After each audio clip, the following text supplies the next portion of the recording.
time and you can't find it, look under B instead of under D. And you'll find it. You want to check your tuning?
lot of the technical difficulties, most of the technical difficulties really well. There's a lot in this piece, right?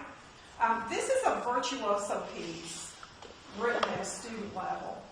Okay, you're almost into the major repertoire, but you're not quite there yet. So this is like the stepping stone into something like Sarasate or Vinyasa or Paganini or Vieuxtemps.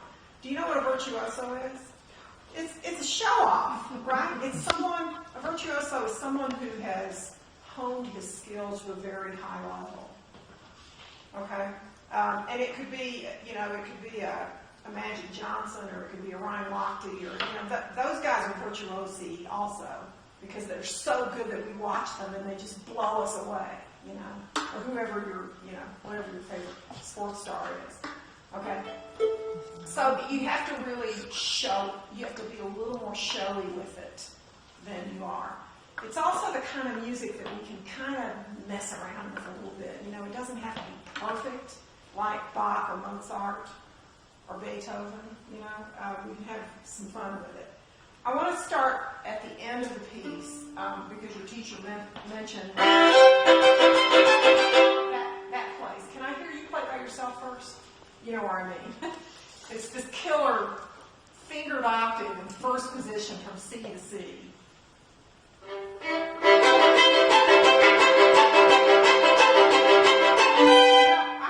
I think it sounds in tune. What you want to do there is you just want to create this like sparks flying all over the place. And the piano's going bum, bum, bum, bum, bum, bum, bum, bum. And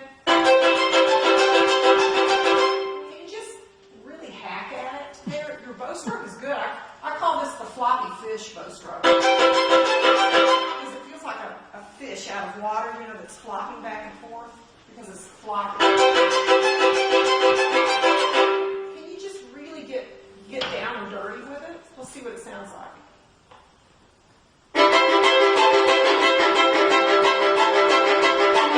Now I'm hearing the high C a lot better, and it's not quite in tune.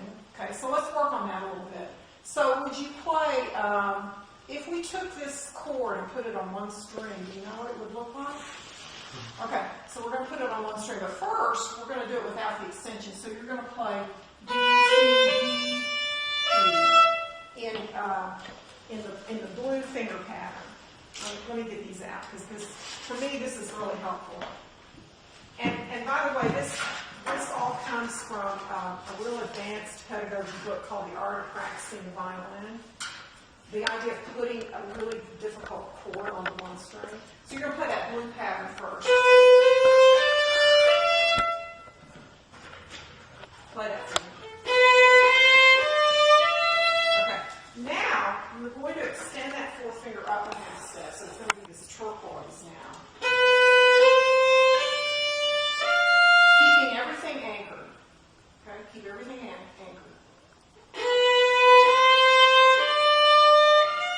Okay, so it's hard, but it's possible because you're on one string.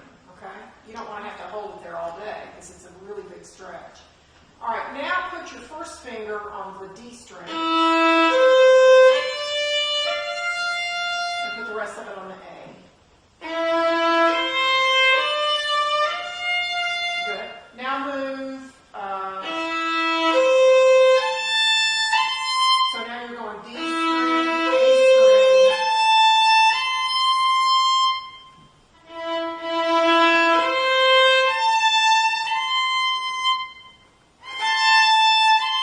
There's your killer, right? Now you're spread out over three strings. That's what makes it so hard.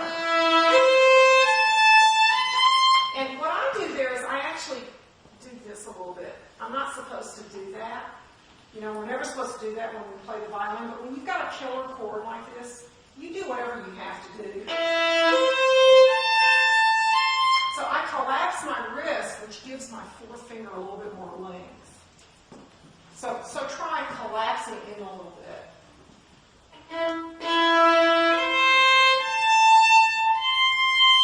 Okay, almost there.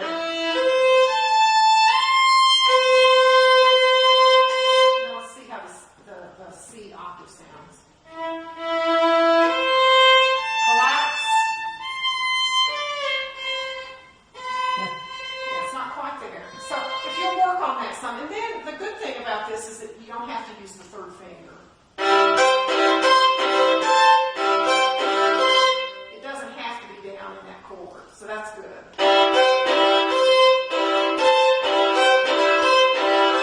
So try that.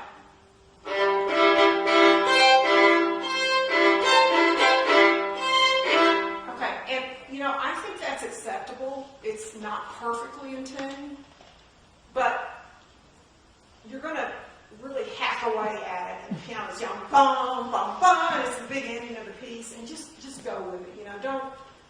Don't sweat it too much. I think you're close enough to it, and it's kind of an effect anyway. So don't expect it to be perfect because it's not unaccompanied by. It would have to be perfect if it was. Okay? So I wanted to address that first because you had asked me about that. She sent me an email. Okay, now let's talk about different characters in the piece. There's a lot of drama in this piece. So you have this real dramatic. Okay, you've got to whip the bow off the string. You're being way too nice about it.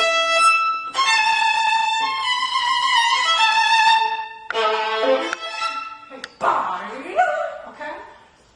All right, let's try it. With the piano, yum, bum, bum, bum, bum, and maybe a little more yum, dun, dun, dun, dun, a little more staccato in the piano accompaniment. Bum, bum, bum, bum, bum. There you go. Now, bum.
Good.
beat of 57. It's an up bow. That's a hard place to start, but.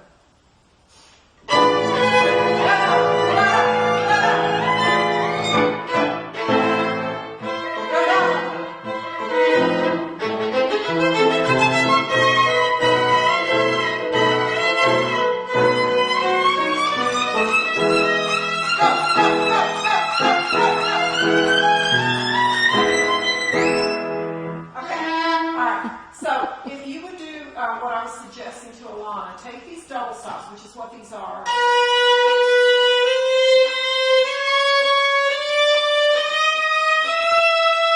Double notes, and then double note overlap. We don't have time to do it now, though.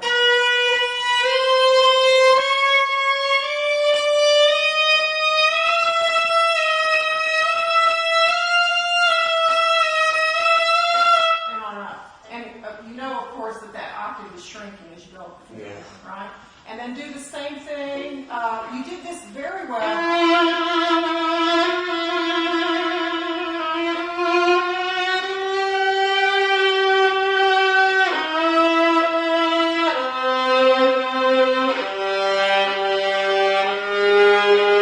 And then you'll go.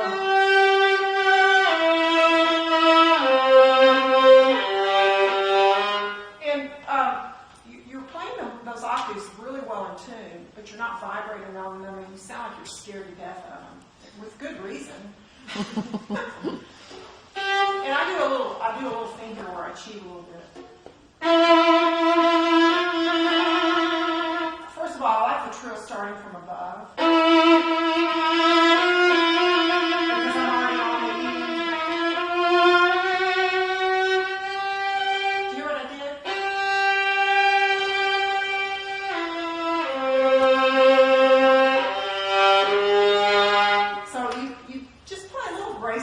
Nobody knows.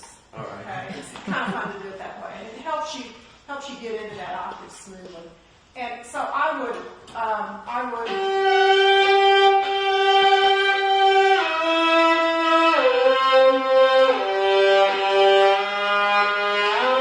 I'd really go for richness there. That whole passage. It says piano, but it's a solo piano. Okay, so it needs to be a little bit richer. The sound, again, more focused, more weight in a more concentrated bow stroke. But I want to go over to the 6/8 section because I love this part. Now, we've been talking about 6/8 earlier today.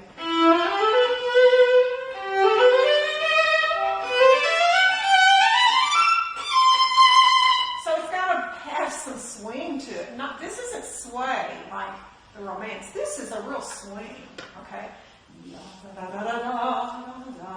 You know, imagine a ballroom full of dancers, you know, the women in their big ball gowns. And I have this picture that I want to show you. It's a famous French painting. All right, I think I have it here.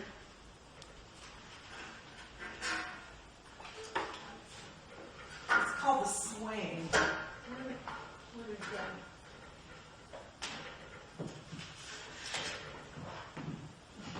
I know I have it. Disappearing swing. Yeah.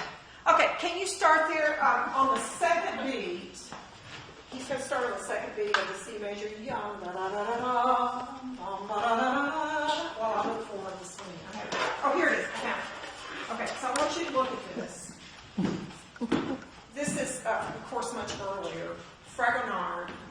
This is in the Louvre, I believe.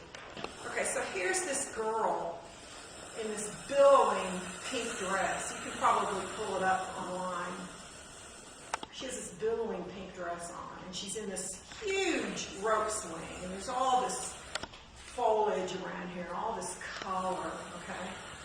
And she's got one boyfriend back here swinging her, and she's got another boyfriend hidden in the bushes here who's looking up this big billowing dress. And look at that. What's flying up into the air? Bird? No, maybe you can't see it. Oh, It's her shoe. Okay. So when I play this piece, I'll just pass that around so you can see what I'm talking about. When I play this piece, I always think of that painting. I've never seen it. because it's got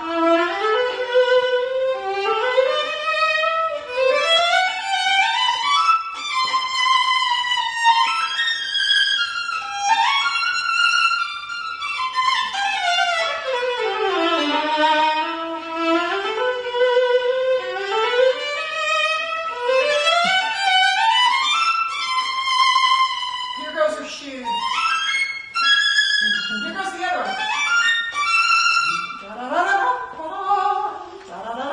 It's pure silliness, right?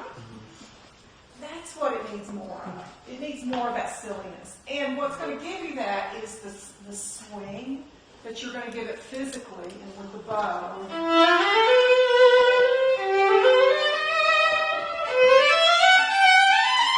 And air.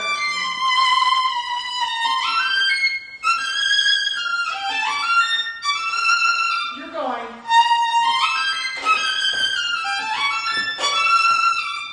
Okay. So you've got to.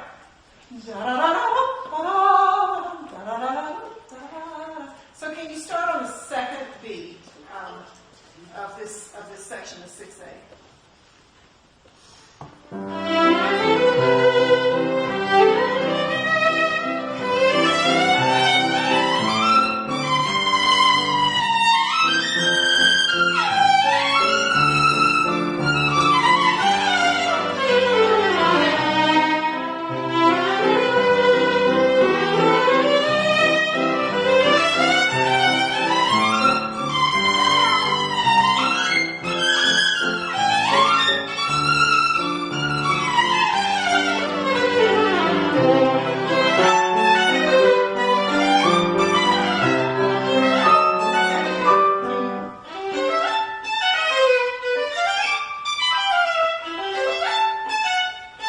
There's that harmonic that we were talking about in Katie's Barber.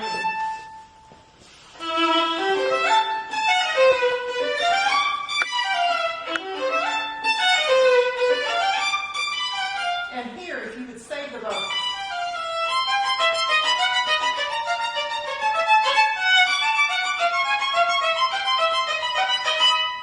See, I'm starting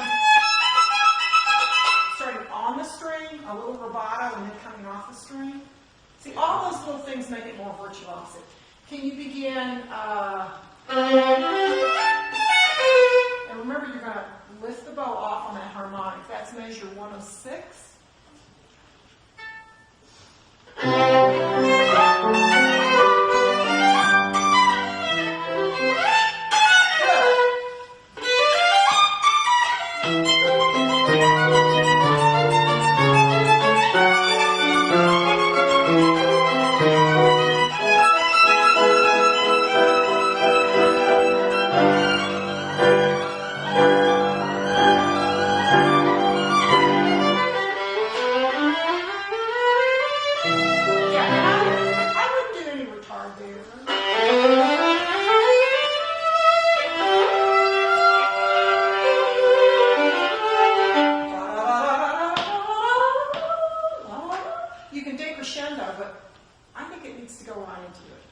Can you start on the G scale?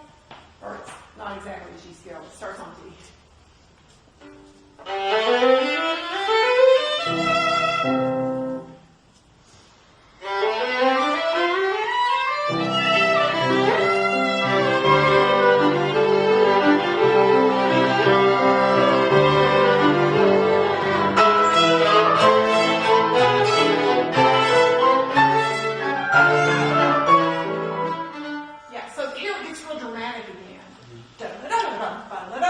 Really, the action is in the piano notes here. Could you begin? And what we want to hear is this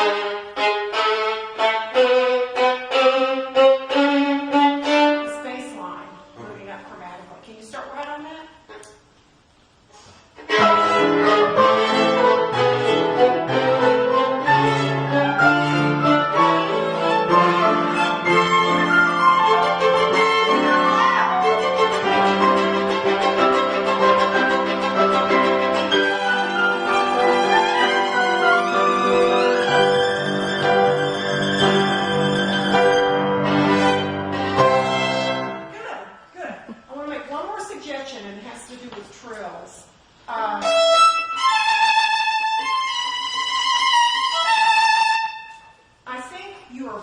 vibrating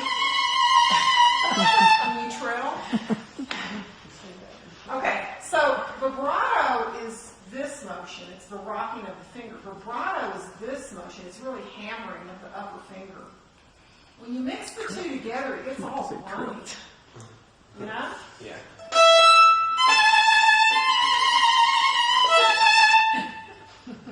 Now, the only time, if you have a really high trill, sometimes we'll do some vibrato there. So I would not vibrate. It's much cleaner. Okay. And when you have...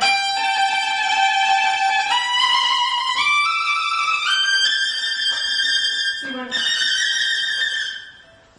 Do one or the other, don't do both. Okay? They're two different motions. Okay. Can you just try that ending where you have... Ending there?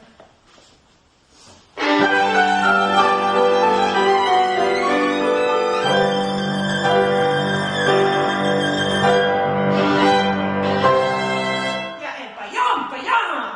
Okay, more dramatic at the end. So see, you got to go for more drama, more contrast in this whole piece. It was all pretty, it was very good, you know, everything was right, but it was too careful. You can afford to get a little wild and crazy in this. This is a lot more fun to play and a lot more fun for us to listen to also. And didn't that trill sound better that time? Much, much better because it was clean.